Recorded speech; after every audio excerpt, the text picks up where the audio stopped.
નમસ્કાર મિત્રો, આપ સૌનું સ્વાગત છે આરોગ્ય પથ પર ડોક્ટર પરેશ સાથે. આજના સમયમાં ડાયાબિટીસ એક ખૂબ સામાન્ય પરંતુ ગંભીર સમસ્યા બની ગઈ છે. ઘણા લોકો આ વિશે સાચી માહિતી નથી હોતી. આ વિડીયોમાં આપણે સરળ ભાષામાં સમજીશું ડાયાબિટીસ શું છે, કેમ થાય છે, શું લક્ષણો છે અને કઈ રીતે કાબૂમાં રાખી શકાય. ડાયાબિટીસ શું છે? ડાયાબિટીસ એટલે લોહીમાં શુગરનું પ્રમાણ વધારે થઈ જવું. જ્યારે આપણે ખોરાક ખાઈએ છીએ ત્યારે તે ગ્લુકોઝમાં બદલાઈ જાય છે. આ ગ્લુકોઝ શરીરને એનર્જી આપવાનું કામ કરે છે. આ ગ્લુકોઝ કોષોમાં પહોંચાડવા માટેનું કામ ઇન્સ્યુલિન નામનું હોર્મોન કરે છે, જે પેન્ક્રિયાસ દ્વારા બનાવવામાં આવે છે, જેને આપણે સ્વાદુપિંડ કહીએ છીએ. જો ઇન્સ્યુલિન ઓછું બને અથવા તો શરીર તેનો ઉપયોગ ન કરી શકે તો શુગર લોહીમાં જ રહી જાય છે, જેને ડાયાબિટીસ કહેવાય છે.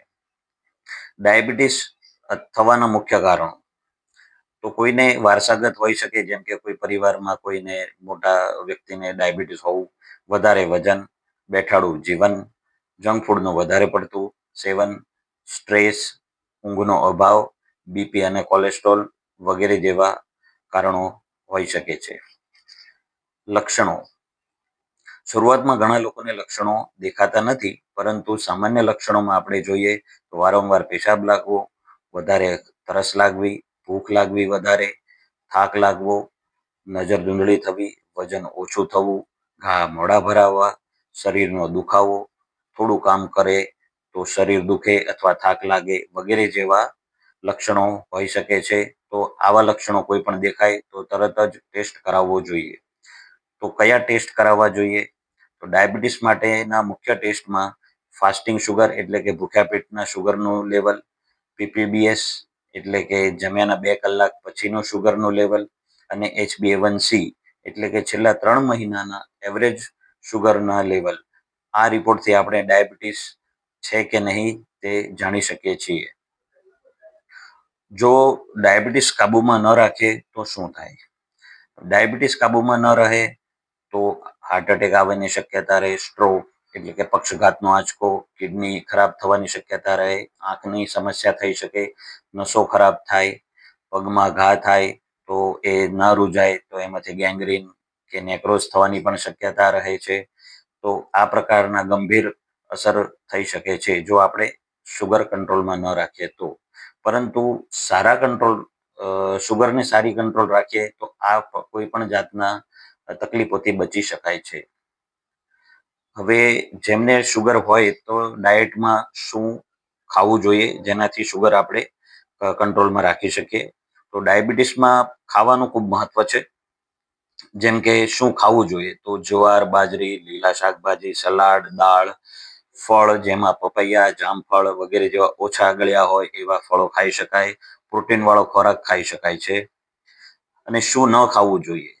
તો ખાંડ, મીઠાઈ, કોલ્ડ ડ્રિંક્સ, મેંદો, વધારે ચોખા અને બટેકા, શક્કરિયા વગેરે જેવા ખોરાક છે જેમાં શર્કરાનું પ્રમાણ એટલે કે કાર્બોહાઈડ્રેટ્સનું પ્રમાણ વધારે હોય છે, તેને ન ખાવા જોઈએ.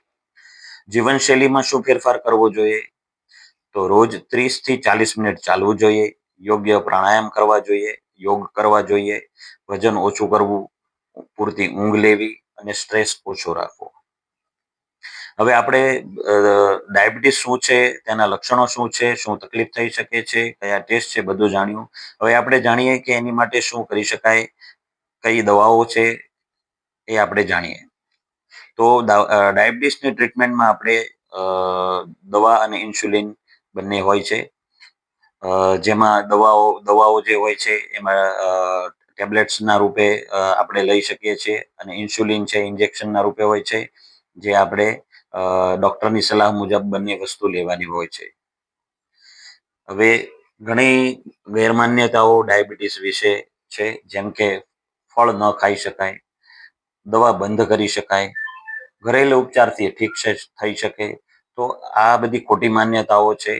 આ બધી ખોટી માન્યતાઓમાં ન ભેરવાવું.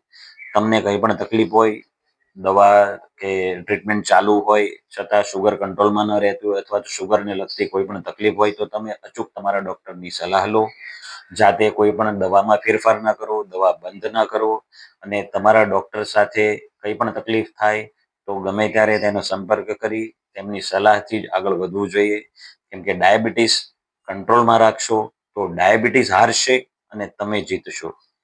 તો જો આ વિડીયો તમને ઉપયોગી લાગ્યો હોય અને તમને આનાથી વધારે માહિતી મળી હોય, જેમ કે ડાયાબિટીસ એક બીમારી નથી પણ જીવનશૈલી છે, તો જો સાચી માહિતી, સારું આરોગ્ય, સારો ખોરાક અને વ્યાયામથી સ્વસ્થ જીવન જીવી શકાય છે અને ડાયાબિટીસ પર કાબુ મેળવી શકાય છે.